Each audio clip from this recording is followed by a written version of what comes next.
so beautiful to see you all here supporting live music with this incredible orchestra.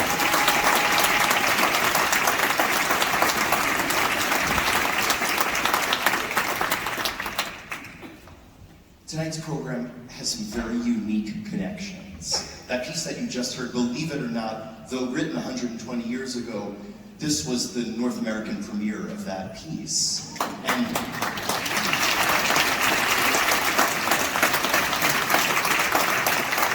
that's because, like the composer, our incredible soloist who has the nerve not to play one but two concertos on the same night, so virtuosically, so communicative, so beautifully, Alexandra, she brought this piece, literally brought the music and said, let's do this piece, let's premiere this here.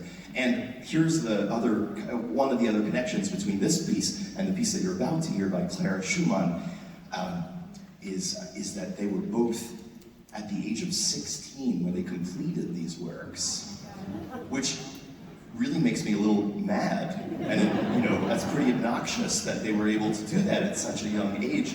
And it makes me feel bad about myself and other things that, how could they? James Lee III.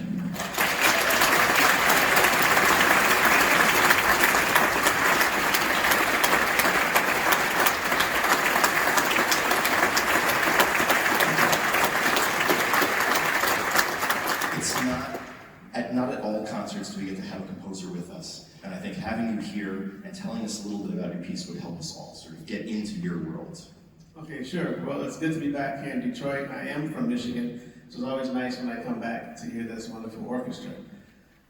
It started about 2018. I remember talking about this piece, and I always say there's more intensity to the game as the losing team in the practice could be maybe even sacrificed for having lost the match, so the story goes.